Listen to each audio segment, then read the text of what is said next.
In a way, like, for me, it doesn't feel so much as like a newcomer as much as like a homecoming. There's a new real estate development team in town, and they have grand designs for a big chunk of property in Detroit's historic Milwaukee Junction neighborhood. Today, we're sharing with you that story. This is episode 252 of the Daily Detroit podcast for Thursday, April 18th, 2019. I'm Jer Stays. But first, a word from our supporters. The Daily Detroit podcast is brought to you in part by Milo Digital. Milo Digital is a full-service digital marketing agency that engineers quality results through data and innovative strategies. Learn more at milodetroit.com. We're also generously supported by our members. We aren't a big corporation. We're your neighbors telling stories about our home. So your support really matters. Become a member at patreon.com/dailydetroit. So let's get started. Amelia, Patt, Zamir, and Rakesh, Lala envision a $20 million redevelopment plan for 5 vacant buildings totaling more than 100,000 square feet. The duo envision mixed uses, including event space, office and studio, light industrial, residential, and retail. They see it as paying homage to the city's past, both as a manufacturing hub and a center of the city's underground techno music scene. It also builds on its current iteration as a creative arts district. Sven Gustafson recently caught up with Amelia and Rocky to tour the properties and find out what's in store there. Before Sven gets started, you should know we have pictures of the space now and renderings of what it will look like in the future, so you can follow right along up on dailydetroit.com. Method's new properties in Milwaukee Junction include 5 buildings in the industrial district along East Grand Boulevard. They're bordered by St. Antoine, East Milwaukee, and Oakland Street. They're right across the street from the Tangent Gallery and the building that will become Batch Brewing Company's second tap room. It's also near the 9-story building with the colorful paint streak mural that is slated to become the Chroma, another mixed-use development courtesy of The Platform, which is one of the big established developers working in the area. Yeah, a lot going on in this neighborhood. Yeah, this neighborhood, I think, is a lot going on. Yeah. Kiesling, I don't know if you've heard of Kiesling, it's a neighborhood bar. I have yet to go there, but I've heard good things. Yeah, it's widely popular, always usually pretty crowded, diverse crowd over there. So yeah, we really feel pretty positive about the neighborhood. So what drew you guys here to Milwaukee Junction? Yeah, we've eyed this neighborhood for the last 3 years, and particularly like this block. You know, we were negotiating with the owner back then, and then this didn't work out with the owner. They pulled it from us. You know, fast forward 2.5 years later, it came back on the market, and we quickly jumped on it to get under contract and close on it. And all these buildings, 5 buildings, were all owned by the same person? Yeah. So what we were attracted to this because of the culture and the artists and neighborhood, the history of the whole neighborhood, and with the music scene as well as the automotive scene. Back in the day, it's kind of really attracted us to the neighborhood. We'll come back to the neighborhood's history a little later. But first, who are these people? Amelia, Patt, Zamir, and Rocky Lala met while pursuing graduate degrees from Columbia University in New York City. Both worked in New York for about a decade, but say they kept a close eye on what was happening back home in Detroit, always wanting to come back and play a role in helping to rebuild the city. They launched Method in 2014. Milwaukee Junction is their largest and most ambitious project, but they've already got 2 other projects underway in the city. One is a historic renovation of an 8-unit mansion in Brush Park, just a few miles south. The other is the planned redevelopment of a marina on a canal in Jefferson-Chalmers on the city's far east side. Method Development's website includes a quote from famed urbanist and author Jane Jacobs about how cities provide something for everybody only when they're created by everybody. Here's Zamir talking about their approach. And we just kept in touch. We kept our finger on the pulse of the market in Detroit. And when we felt like it was the right time, we joined forces and, 100% focused on Detroit now. So kind of the new upstart newcomers here in Detroit, I guess, huh? Yeah, I mean, we've definitely kept an eye on the real estate and the projects going on for the last 5-6 years. But yeah, we're kind of, I guess, the newcomers, I guess. Yeah, it's an interesting thing when you think about it like that because, I guess I originally grew up in the suburbs, but my family has a long history in the city of Detroit. My, my father grew up in the city, my grandfather grew up in the city. Manufacturing business, right? Yeah, I'm originally manufacturing business. So in a way, like, for me, it doesn't feel so much as like a newcomer as much as like a homecoming. But I am very sensitive to the fact that we can be seen as newcomers. And I think that's like why, as the first step of all of our development projects, because we're newcomers to these sites, right? These neighbors have been here, for the past decade. Where were we? Well, I was in New York. And I think it's about being honest and engaging your neighbors early on, like before pen goes to paper and you start pissing people off, because we want to help reinforce the community. Like, we aren't interested, like, we don't think of any of this as a blank slate. Yeah, we really want to embrace it, celebrate it, just do our part with helping the neighborhoods.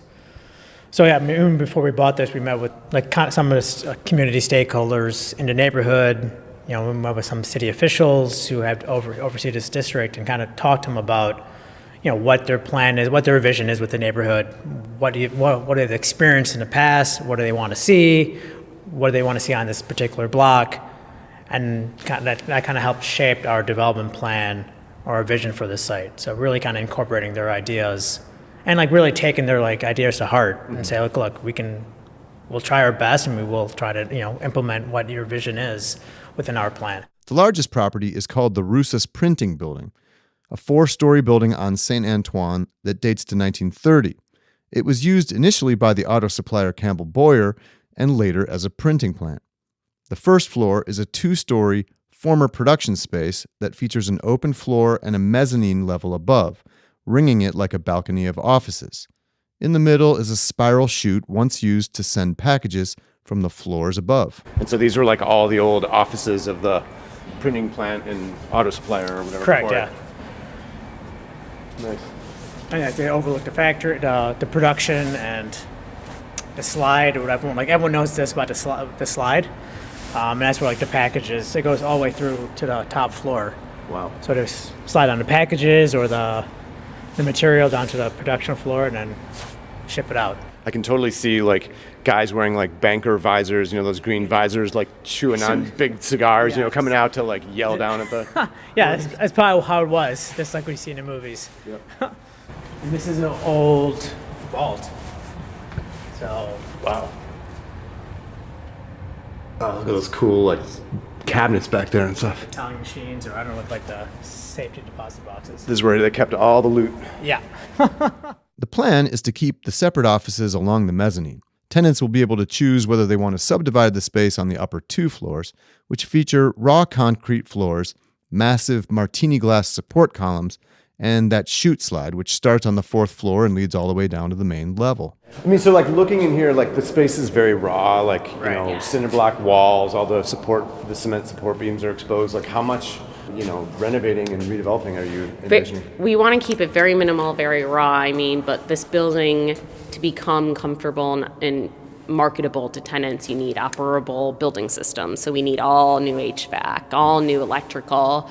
We need working bathrooms on these floors. Broadband. Yeah, and we need new windows, new exterior. So, but I think the quality of the space. Put a drop ceiling in. Yeah. Kind of exposed materials, keep the concrete floor ready to polish it. Yeah.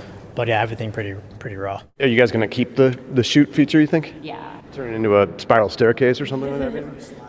No. Slide. What we were kind of tossing around with our architects is how do you, because it's obviously this ribbon that connects the building, is there a way to open up, if you're going to keep it, the floor plates a little around, so that maybe there's visual connections between floors? So it almost becomes this well. Yeah. That you can make those sorts of connections. That's just an idea. Obviously, it has to be studied. Or maybe you could turn it into a giant cylindrical aquarium with sharks or something.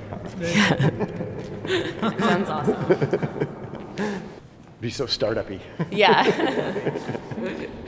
Are we going all the way down? Yeah. Yeah, we can show you the basement. Okay, cool. We head down into the dark and cavernous basement, where the conversation turns again to the neighborhood's history. A few blocks from here, Ford birthed the Model T car. Much more recently, this building was a hotspot for hosting underground raves where house and techno music boomed deep into the night. Like you said, I think when you walked in here, like this would be a great building for a rave. Like I think a lot of these big open industrial spaces, that's how people originally began occupying them again with music and light and that connection. Good times, those. Yeah, and the community, frankly, is very proud of that, but they're also very wary of the fact that while that was developed here, it was completely exported to Europe and Asia, and you know, this huge billion-dollar industry that doesn't, you know, there's not a whole lot of like well-known techno DJs in the U.S. Right. And so a lot of these homegrown DJs are moving to Barcelona, Paris, Berlin, where their art is marketable and they can afford to live. And so that's a little bit of like kind of the conversations that we are having with these nearby neighbors and stakeholders. Like how do you change that? How do you try and bring back that sort of use to these spaces in Detroit and kind of like reclaim, and I think in a way different from like the Detroit Electronic Music Festival. Do I hear you saying then that you may be looking to, you know, put some of these properties back into use as like, you know, electronic music venues or something? I mean, we're talking about Exploring it. it. Yeah, exploring it. Yeah, it's not. We can't really commit to anything yet, but yeah, we're talking about it and exploring those ideas.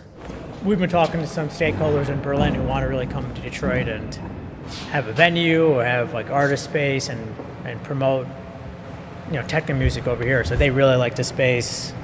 You know, we're talking to them maybe about a music venue, just because they want. I mean, over in Berlin, they feel like a real like admiration to Detroit and how like that music kind of changed their whole city. Yeah. Like Detroit techno's bigger over there than it is here. Yeah, it's huge. Yeah. Yeah. I mean, the artists over here don't get as much credit here locally, so that's why they're going to Europe, like Amelia was talking about, and like, you know, they're more well respected and known in Berlin. But they want to, or this particular guy wants to come back here and open up something and try to make a bigger impact with music and artists and culture, especially in this neighborhood and in this building. All of the 5 buildings and everything, the plan is very like mixed use in nature, right? Yeah. Residential, office, retail, et cetera, right? But it's more like activity-based retail and more activities, more stuff for families and music and gathering spaces. So it's not like a traditional office. We really want like to activate the space with community gatherings within a retail experience. There are other buildings involved. A former Ford dealership and service station will be made into industrial-style lofts with ground floor retail, while another, along East Grand Boulevard, will get a new glass storefront and accommodations to eventually house a restaurant.